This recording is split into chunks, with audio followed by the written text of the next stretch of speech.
हरिओम बसंत जी हरिओम बसंत जी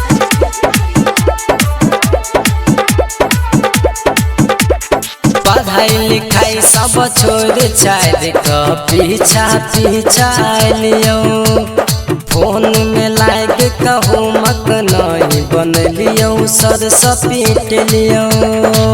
तैयो सब कतू बुल का कैले संगे बेवफाई दिल के टुकड़ा कैले शीशा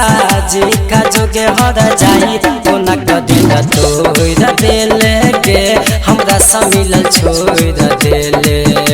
कोना का दिल तोड़ देले के हमरा समिल छोड़ देले जी हरिओम बसंत जी हरिओम बसंत जी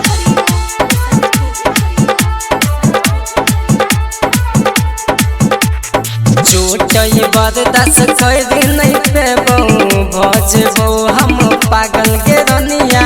ओहनो नसीब में लिखल नहीं चले छी बड़का भागल हमरा सबे सिपन बड़का मिले लौके दीवाना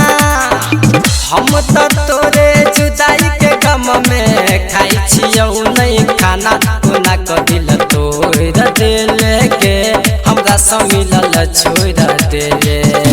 कोना को दिल तोड़ देले के हमरा समिलल छोड़ देले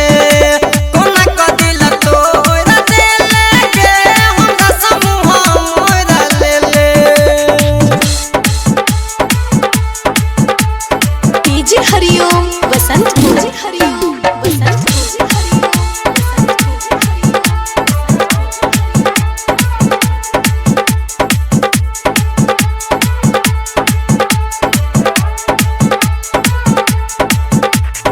एके बोली पर चले आबै हम छलियो तोरा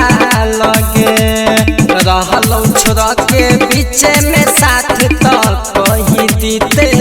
आगे अब सब के पता हो गेलै भजे तै बदनामी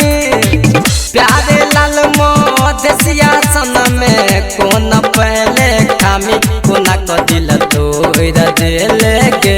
हमरा समूह मोड़ लेले कोना को दिल तोड़ देले के हमरा समिलल छोड़ देले कोना को दिल तोड़ देले के हमरा समिलल छोड़ देले पढ़ाई लिखाई सब छोड़ चाहे पीछा पीछा लियो फोन में लाग कहूँ मक नहीं बन लियो सर सपीट लियो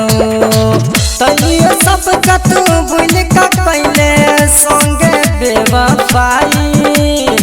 दिल के टुकड़ा कैले शीशा जी का जोगे हर जाई कोना का दिल तोड़ देले के हमरा समिल छोड़ देले।